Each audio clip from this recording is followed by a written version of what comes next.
Hello friends, कैसे हैं आप सब लोग। उम्मीद करती हूँ कि आप सब लोग अच्छे होंगे। तो पितृपक्ष के बारे में कुछ महत्वपूर्ण जानकारी लेंगे श्री प्रदीप मिश्रा जी के द्वारा। तो चलिए वीडियो स्टार्ट करते हैं। पितृदोष है ये आपको कैसे मालूम पड़ेगा? पितृ भूखे हैं इसका तो वर्णन हमने पहले कर दिया कि रात्रि को जब आप सोने के बाद में 1-1.5 घंटे बाद अगर आपकी नींद खुल जाए, 1 घंटा 1.5 घंटा आप सोइए, उसके बाद जो नींद खुली तो 1-1.5 घंटे तक अगर आपको नींद नहीं आ रही है, रात्रि को सोने के बाद में 1 घंटे बाद जब उठे तो आपको प्यास लग गई, भूख लगने लगी, प्यास लगने लगी कि मेरे को पानी पीना पड़ेगा, घबराहट हो रही, पानी पीना पड़ेगा। 1-1.5 घंटे सोने के बाद अचानक नींद खुले और आपको प्यास लगे, समझ लेना आपके पितृ भूखे हैं और प्यास है। वो भूखे और प्यासे हैं, उनको जल की जरूरत है।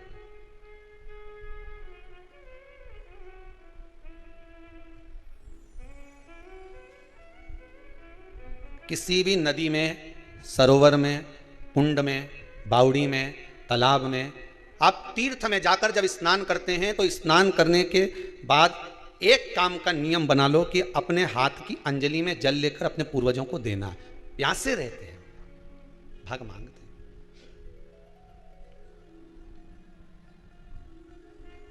भग प्राप्त करना। 3 वृक्ष पितरों के तुल्य हैं। नैमिषारण्य की कथा में भी कहा था 3 वृक्ष पितरों के तुल्य हैं। पहला पीपल, दूसरा बट वृक्ष, तीसरा बेलपत्र का वृक्ष। ये पितरों के तुल्य हैं।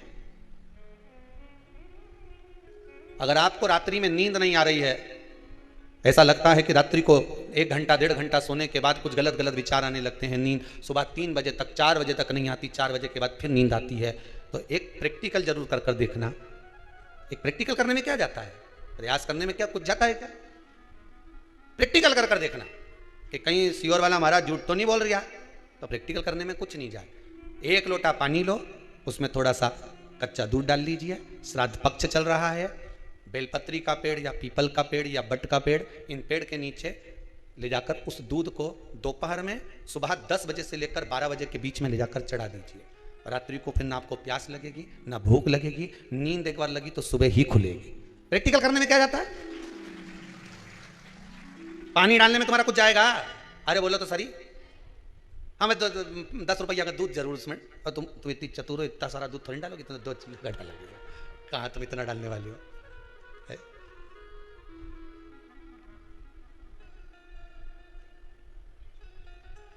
कहा बहुत चतुर चतुर लोग हो रहे संसार में हो, भले पूजन पाठ नहीं करे पर कहीं का एकदम मिलने आ जाए ना, क्या अम्मा जी है क्या पाठ कर रही है, फिर वो भी बैठ गई तुरंत, अभी तो सोई थी तुरंत। क्या पंडित जी हैं क्या, उनसे थोड़ा सा काम है, अभी माला जप रहे हैं, मालूम पड़े पंडित जी तो आराम से सेव फल खा रहे थे, अब प्लेट सोफा के नीचे घुसे तुरंत।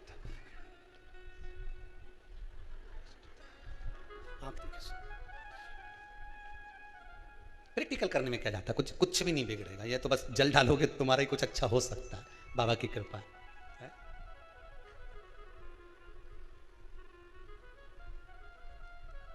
3 वृक्ष पितरों के तुल्य हैं। पहला जम के बोलिए पीपल, दूसरा बट वृक्ष, तीसरा बेलपत्री का वृक्ष। 3 पीपल के वृक्ष में 52,000 ब्राह्मण एक साथ निवास करते हैं, इसलिए पितृतुल्य है। बट वृक्ष ब्रह्मा जी के मस्तक से बना, इसलिए पितृतुल्य है।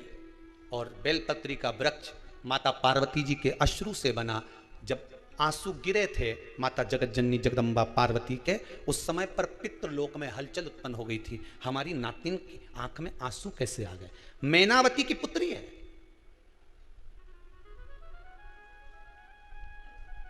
पितरों की नातिन, इसकी अश्रु कैसे गिर गए। पार्वती जी ने कहा ये आंसू नहीं, मेरा पुण्य भाग प्रकट करती हूं बेलपत्री के रूप में। तो पितरों ने वर दिया था कि ये बेलपत्री का वृक्ष हमारा आशीर्वाद है, इसके नीचे अगर कोई दीप लगाता है, शिव को स्पर्श कर चढ़ाता है, उसके पितरों की शांति होगी, हम स्वयं उसको आशीर्वाद देने के लिए पधारेंगे। बेलपत्र का वृक्ष पितृतुल्य।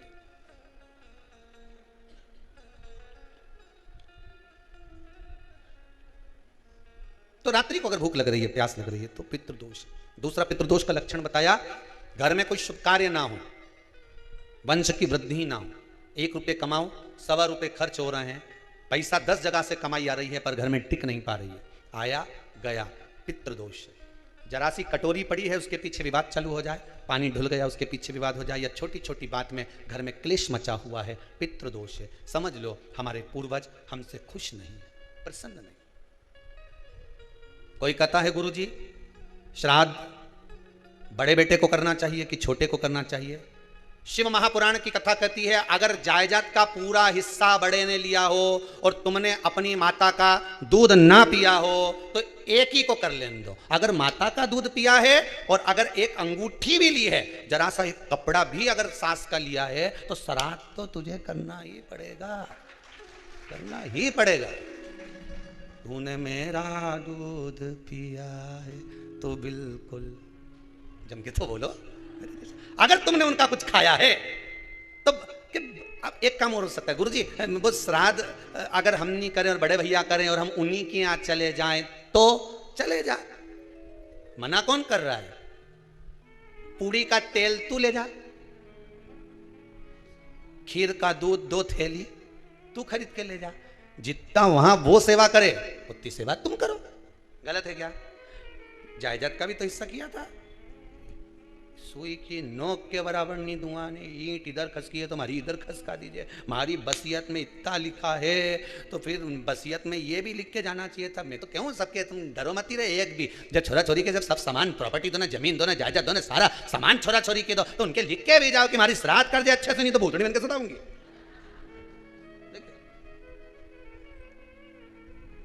श्राद्ध करो। कितना दिया तुमको? बोलो ईमानदारी से बोलना, कितना दिया? ढेरों। और एक बात बहुत अच्छे से कहूंगा, आप लोगों के जीवन में उतरे। अगर मायके में भाई, मायके में भाभी, मायके के लोग अगर आपके माँ बाप का श्राद्ध नहीं करते हैं तो बेटी भी अपने माता पिता का श्राद्ध कर सकती है। उसने भी दूध पिया है अपने माता पिता का, पर वो श्राद्ध का भोजन कौन कराएगा? बेटी का पुत्र हो, बेटी की पुत्री हो, वो कराए, और नाम वो नाना नानी का ले ले करे। अगर वो नहीं कर रहे हैं, वो नहीं संभालते, वो नहीं जानते, तो आप करो, तो करे। 2 भाग होते हैं। जब एक रोटी गाय के मुख में दी जाती है, गाय के मुख में जब हम रोटी देते हैं, एक रोटी जब देते हैं, या तो गाय के मुख में 16 श्राद्ध में जब रोटी देते हैं तो रोटी को बीच में से तोड़कर, रोटी का जो भाग होता है उसको, मतलब ऊपर से फुलका का परत नहीं निकालना है। रोटी जो सीधी सीधी है ना, जैसे ये रोटी है तो इसको बीच में से तोड़ लिया, 2 भाग विभाजित कर लिया, नीचे वाले भाग में भी थोड़ा सा गुड़ शक्कर रख लिया, ऊपर वाले भाग में भी गुड़ शक्कर रख लिया, एक के ऊपर एक रोटी को रख लिया, वो गाय को दी। तो अपन श्राद्ध पक्ष में 2 पूड़ी का प्रमाण है कि गाय को 2 रोटी दी जाती है, कुत्ता को 2 रोटी दी जाती है। 2 पूड़ी रख के देते हो, आप लोग तो देते होगे, 2 पूड़ी के ऊपर पूड़ी रखकर, थोड़ा सा मीठा रखकर, नमकीन रखकर, कुत्ते को भी देते, 2 पूड़ी तोड़कर कागा को भी देते। 2 पूड़ी का प्रमाण कहां से आया? 2 भाग रोटी के टुकड़े का प्रमाण कहां से आया? श्राद्ध पक्ष में ही ऐसा क्यों किया जाता है? बाकी के समय पर तो कोई ऐसा 2 पूड़ी का प्रमाण ही नहीं, पर श्राद्ध पक्ष में ये क्यों कहा जाता है कि पूड़ी के ऊपर पूड़ी रख दे, उसमें मीठा रख दे, खीर शक्कर रख दे, गाय को दिया, कुत्ते को दिया, कागा को दिया, ऐसे क्यों कहा जाता है? उसका कारण क्या होता है? उसका केवल एक कारण है, जो नारी ने भोजन का निर्माण करा है, जो घर की बहू भोजन बनाई है, जो घर की बेटी ने भोजन बनाया है, घर की माता ने भोजन बनाया है। महाराज, पिता पुरुष एक कुल को तारता है, बेटी 2 कुल को तारती है। जब श्राद्ध पक्ष में 2 भाग रोटी के कर गाय को देती है तो 1 भाग तो उसके ससुराल वालों को मिलता है।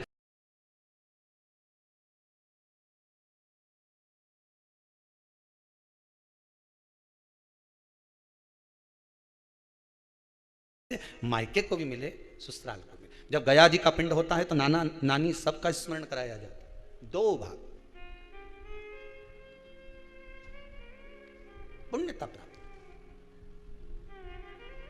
अब लोगों को मालूम तो है नहीं कि 2 पूड़ी क्यों रखते हैं, उसका कारण वर्णित है शास्त्रों, दोनों पक्ष तारने के लिए, दोनों पक्ष का स्मरण कराने के लिए। महाराज, बिंदु प्रेत योनि में पड़ा, चंचुला देवी उनके मोक्ष का प्रयोजन कर रही है, प्रयास कर। क्या करा जाए कि इनको मोक्ष मिल जाए? कहा शिव महापुराण की कथा। पार्वती मैया की सहेली बन गई, और पार्वती मैया ने शिव महापुराण में प्रेत योनि से मुक्त होने के लिए कहा तुम रुका जी के यहाँ जाओ, देवऋषि नारद के पास जाओ। नारद जी ने तुमरुका जी के पास भेज दिया। क्यों? नारद जी जानते हैं मैं कथा नहीं कर सकता, मैं कथा सुन सकता हूं पर कह नहीं सकता, कहने के लिए मुझे बैठना पड़ेगा, सुनने के लिए हो सकता है कि मैं चले जाऊं वापिस आकर बैठ जाऊं। तुमरुका जी से कहा कथा कह दोगे? हाँ, कहने में क्या दिक्कत है, मेरे पति को प्रेत योनि से मुक्त करना है। तुमरुका जी बोलते हैं केवल तुम्हारा पति प्रेत योनि से मुक्त नहीं होगा। तुमरुका जी ने शिव महापुराण में कहा सुनो चंचुला देवी, केवल एक व्यक्ति शिव पुराण से नहीं तरता, इस बिंदुक जैसे ना जाने कितने प्रेत इस वायुमंडल में घूम रहे होंगे, ना जाने कितने पितर, ना जाने कितने आहूत, ना जाने कितने वासुक इस वायुमंडल में घूम रहे होंगे। तुम्हारा पति तुमको दिखा नहीं, तुम्हारा बिंदुक तुम्हें कभी नजर आया नहीं, फिर कारण क्या था? बस मन में शांति नहीं है, घर में सारा सुख है पर हृदय में शांति नहीं, समझ लो पितृदोष है। क्या करा जाए फिर? क्या करोगे महाराज? हृदय शांति, हृदय शांति। केवल एक अकेला बिंदुक शिव महापुराण की कथा सुनकर नहीं करेगा। तुमरुका जी कहते हैं जिस समय पर मैं शिव महापुराण की कथा कहूंगा, सुनो चंचुला देवी, इस संसार के इस भूमंडल पर मृत्यु लोक में जितने भी जीव इस संसार सागर में भटक रहे होंगे, शिव महापुराण की कथा सुनकर वो भी तर जाएंगे। ये अकेली बिंदुक को तारने वाली नहीं है, इस मृत्यु लोक में जो विराजमान। आज भी नियम है महाराज, श्राद्ध का भोजन टेबल पर नहीं कराया जाता, श्राद्ध का भोजन ब्राह्मण को कुर्सी पर बिठाकर नहीं कराया जाता, श्राद्ध का भोजन किसी जाता, श्राद्ध का भोजन आज भी प्रमाण है कि ब्राह्मण के लिए भूमि पर आसन लगना चाहिए और जमीन पर बैठकर कराना चाहिए। तब क्यों? क्योंकि इस भूमि पर बैठकर जब भोजन कराएंगे, इसी भूमि से ना जाने कितने पितर गए, कितने तर्पण हुए, कितनी तिलांजलि हुई, इसी भूमि से, इस रज से, इस कण से ना जाने कितने जीव चल गए। अब लकड़ी पर या टेबल पर या कुर्सी पर बैठकर ब्राह्मण को भोजन कराने का प्रमाण नहीं है। अब आपका फैशन ज्यादा हो गया तो बात दूसरी है। पंडित जी ऊपर बैठ के खा लोगे क्या? पंडित जी तो बोलेंगे अच्छा है खिला दो। ऊपर बैठ के क्यों? वो झुकने में थोड़ी सी कमर लचक जाए, क्योंकि खीर परसेगी तो झुकना पड़ेगा। अब ब्राह्मण अगर भोजन करने आसन पर बैठेगा, तुम अगर थोड़ा झुककर परसोगी, ब्राह्मण के सम्मुख में आप थोड़ा सा भोजन कराते समय झुकोगी, जरा विचार करिए। यशोदा मैया के घर में संतान नहीं थी, यशोदा जी श्रावण के महीने में श्रावणी करने आए हुए ब्राह्मण को मात्र खीर परोसने के लिए गई थी। 52 साल की उम्र थी, संतान का सुख नहीं दिख रहा था, खीर परोसने के लिए गई। उतनी देर में ब्राह्मणों ने देखा इनके घर में संतान नहीं है, पुत्र भव कह दिया। और यशोदा जी के पति श्री नंदराय जी कह रहे हैं कि बाबा मैं 60 का या 55 की, बाल हो गए धोले और तुम कह रहे हो पुत्र होगा, कहां से होगा? ब्राह्मण कहते हैं ब्राह्मण जब भोजन करता है, भोजन करते समय जब वर देता है, वो वर गलत नहीं हो सकता, कहीं से भी आएगा, पर छोरा तो आएगा। और आया, कहीं से भी आया पर पुत्र आया, क्योंकि आशीर्वाद दिया था। श्राद्ध पक्ष का भोजन टेबल पर नहीं, कुर्सी पर नहीं, श्राद्ध पक्ष का भोजन ब्राह्मण को आसन लगाकर जमीन पर कराना चाहिए, भूमि पर।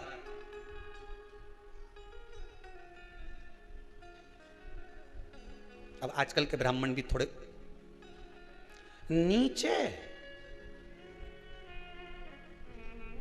अगर हम टेबल पे जिम लें तो जी अब क्या बोले भी तो क्या बोले, तुम बताओ।